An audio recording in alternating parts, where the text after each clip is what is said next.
Hi. So I watched the 1001 Arabian Nights episode of Wishbone and the Strange Case of Dr. Jekyll and Mr. Hyde episode of Wishbone. Um, I have read this, not this copy, but I have read the story and seen the musical and all sorts of other things. And I haven't read 1001 Arabian Nights. It is on the list. That's one where you got to be careful. The edition that you get, the translation.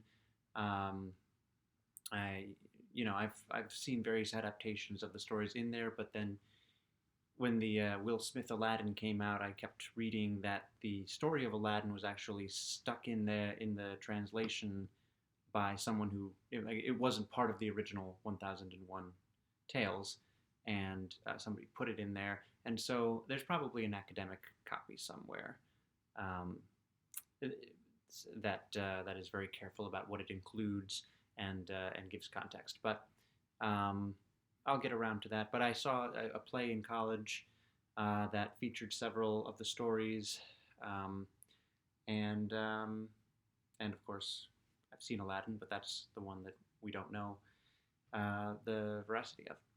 But anyway, it was fun. The Wishbone version and the Jekyll and Hyde version was probably my first exposure to Jekyll and Hyde before I got into musicals, and the musical became my primary focus for Jekyll and Hyde. But so I'll start with, because it's chronological order, 1001 Tales, which is Tales spelled Tails, which is the title of the Wishbone episode. And the 1001 Nights, the premise is that this king has sentenced his wife to die. The wife is Scheherazade, and in order to uh, not die, the night before her execution, she starts telling him a story, and she's not finished by the time the next morning rolls around when she's scheduled to be killed. So he says, well, she won't be killed today, she'll be killed tomorrow. And she finishes the story the next night, but then starts another, and so on. But it's made up of well, I don't know if there are actually 1001, but a bunch of stories. It's a kind of it's kind of like the Bible, a collection. So the primary one is Ali Baba and the 40 Thieves, I guess. I get it confused because the third Aladdin movie in Disney was Aladdin and the King of Thieves, and I think the thieves were the 40 Thieves, or maybe that's Return of Jafar is about the 40 Thieves. I don't know, but Disney confuses. Um, the 40 Thieves have their cave where they keep their treasure, and this is where the whole Open Sesame password thing comes. In order to get into the cave, they say Open Sesame. So the story is how Ali Baba just happens to be going by, and he overhears them use that password to get into the cave, and he steals some gold, and then he tells his brother, you can get into this cave with this password, and his brother gets trapped in the cave because he forgets the password. So that is, and the premise is, or the theme that leads into the real Wishbone world is, be careful what secrets you decode, because David is getting the internet. That is or maybe he's getting an upgraded internet. I don't know. He's getting a new computer. They're getting a modem. He's getting the internet. And he's very excited about this, being the technical person that he is. Joe and Sam are excited in the beginning, but then they get kind of bored and go outside to play. But David becomes, and this is another instance where, first of all, I thought they already had the internet because they looked up, so it's probably just better internet. Because they looked up that dog the one time, they described the dog, and then printed out the exact dog. It was the Hound, the Hound of the Baskervilles episode.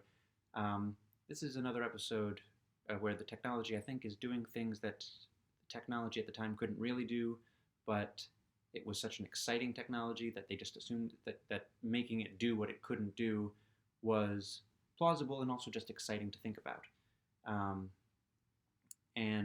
David wanders into a chat room where people are speaking in code. And this is much like later on in the 90s, both Harry Potter and Buffy the Vampire Slayer had episodes where the point was don't trust the internet. In Harry Potter, it wasn't explicitly the internet, but it was kind of the internet. And so David wanders into a private chat room, and he decodes the code. And this is where Joe and Sam get bored because they're not coders. So it's cool that David can do this, but he winds up biting off more than he can chew unknowingly. In a parallel storyline, Wanda is selling art, and she's so flustered getting her art into the car. She's a little late, I guess. She puts her purse on the car, doesn't take it off the car, and when she drives away, the purse falls. David's little sister, Emily, finds it, and David has to and Wishbone is there at the scene when it happens and follows her back into David's house, where David finds out, and he's got to convince her to give it back to Wanda. And when she's chasing her around and Wishbone is chasing them around, they accidentally give David's dad's bank information to the people communicating in code in the chat room, and then they get a visit from the FBI. So it ultimately is a story about be careful on the internet. The great line is, where was it? David's dad says, "I can't have you driving on the information superhighway without a license." So that's a good line. That's kind of like in Harry Potter, the line is, don't trust anything that can think for itself if you can't see where it keeps its brain. So those are two great lines. I'm sure there's a great line about it in Buffy, but I only saw the episode once. Yeah, that's that episode. It was interesting. And then after, Scheherazade only tells the one story over the course of the episode, but then at the end she previews. I could tell you about Sinbad. I could tell you about Aladdin.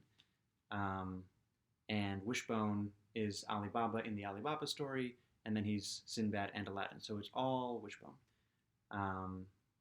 And it's kind of, it kind of makes you want the episode to go a bit longer to see those.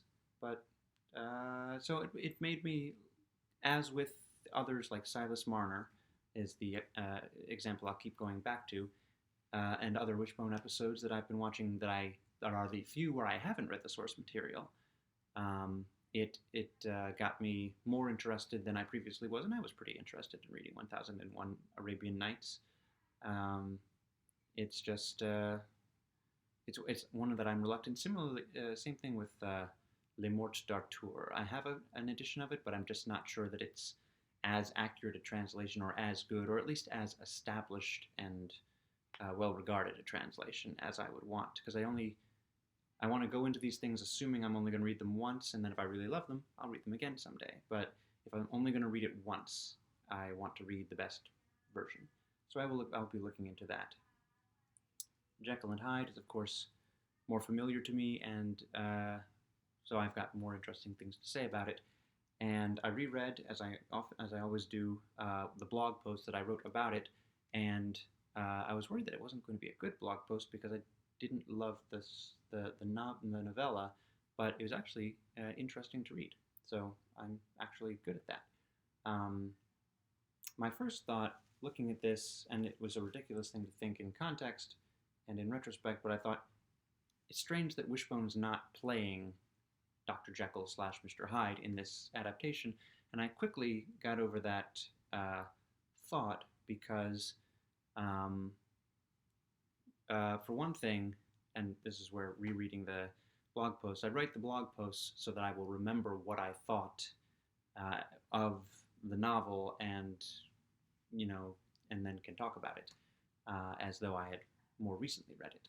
And what the novel reminded me and what the blog post reminded me and what I had kind of remembered last night was Jekyll and Hyde is not the main character and not the central focus in this story. Jekyll and Hyde is the monster, and and I compared in the blog post to Dracula, Frankenstein, and the Phantom of the Opera, and I'll throw in the Invisible Man. The monsters are not the focus. The focus is on the people who have to deal with the monsters, and And so it is. I don't. Let's see. Wishbone's character's name. I believe his character is Gabriel John Utterson.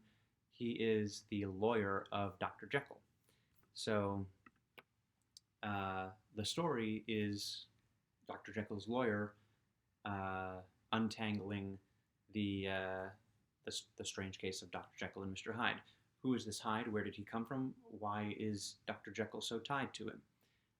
So that's just, and also I remembered the Frankenstein episode and thinking, oh, it's great that they've got a human playing the monster and they've got a Jack Russell Terrier playing Dr. Frankenstein, and it really emphasizes how big the monster is. The monster is 8 feet in the novel, and more than 8 feet. And just imagine if Dr. Jekyll is average size, that's a little under 6 feet, so major size difference. And it's emphasized by the fact that it's a little dog and a taller than average human. Now the human, the non-literary plot of this Wishbone episode is one that I remember well. The poetry teacher, who is romantically linked with Wanda, it does an Elvis impersonation at a talent show, and Wanda happens to be there, and so he naturally flirts with her in his Elvis persona, but she doesn't know it's him, and he does not reveal that it is him, and she falls for the guy and wants to go back and see him perform again, but therefore must break her date with Pruitt, Mr. Pruitt, the poetry teacher, who is, of course, going to be there and also has to break the date. And it's that kind of rom-com where they both got to break the date, and they go, and then one of them succeeds in breaking the date. I guess they both say at the same time that they have to break the date, and then she says, "Oh, well, that's fine," and then he takes offense because it's a rom-com. And he explains at the end, but I did have that thought that I usually do in these ridiculous setups where, why wasn't he just honest with her the night of, or the day after when they're breaking the date? It's like, oh no, yeah, sure, we can break that date because we're going to have another surprise. But at the end he says he was afraid that Wanda would be less taken with the real Mr. Pruitt if she was so enthralled by the Elvis impersonator. And as good as his Elvis impersonation was, whoever wrote, I didn't look it up, the song that he sings is "Puppy Dog for Your Love," and it's truly it's a really good Muzak version of Elvis. Like, it's a really good knockoff Elvis, or maybe it's real Elvis, but I doubt it because it was PBS. Somebody wrote that probably specifically for this episode. I should have looked that up because it really did strike me that it's a good imitation Elvis. So Puppy Dog for Your Love. And of course they didn't have to write the whole song because it gets interrupted because it's a rom-com. So let's see. I wonder if any of my teachers. So another thing in this split personality situation is Mr. Pruitt is of course upset by Wanda being fine with breaking their date because he's insecure. And so he goes into class that day, he's a little late, and he's forgotten, he's flustered, he tries to start on units that they've already done, and it's pointed out by each of the students that they've already done this unit, they've already done that unit. And so he says, well, if you've done all the units, we'll have a pop quiz tomorrow, spend the rest of the period studying. And of course, again, it's rom-com pettiness, but it did make me wonder if any of my teachers ever did that. If any of the surprise quizzes or last-minute changes in the syllabus were purely the teacher was in a bad mood or had some unpleasantness in their personal life and took it out on the students. It didn't seem that way, and it's always made very obvious when it happens in these kinds of stories that that's what's happening, but it did make me wonder. I don't think they did. And if any of them were watching, well, if they'd like to confess to doing it, it's fine, but I don't think you did. None of them are watching. Very few people are watching at all, probably. If you're watching, please leave a comment and let me know that you're watching. Or like it, I don't know. So that's... it is a very short book, so won't say much more about it. I can't. It's so short. I can barely show it. Um, I might read it again soon. I might read it as part of like what I'm doing with Time Machine right now. Just read it into the YouTube, into the internet. Um, Not much more to say. Everybody knows the story of Jekyll and Hyde. Probably more people have seen the musical than any other single version of the story, especially reading the book. But read the book, it's very short. And I wasn't a fan of it, but that was because I was expecting the musical and didn't get the musical. There were parts of it that I really, really loved, which you can read in my blog post. So I don't mean to say the musical's better. They are different, but I cut my teeth on the musical. So that's that for that. That's that for those. Next, I guess on Thursday, what I'll be talking about are the episodes based on The Imaginary Invalid, which is by Moliere. I have some Moliere, but I don't have The Imaginary Invalid. I checked, and I haven't read it. It's another play, so we'll see what that does. It's another one about allergies. I wonder how right or wrong they got it. And then the one after that is based on The Purloined Letter, which is an Edgar Allan Poe story. I also have not read that, but I do have supposedly the complete Edgar Allan Poe, so I'll check, see how long it is. Maybe I can get it read. Maybe I can get it read before watching the thing, if it's short enough, but probably not, so don't count on it for that. But I will try, because I like to do that sort of thing. Let's wag another tail.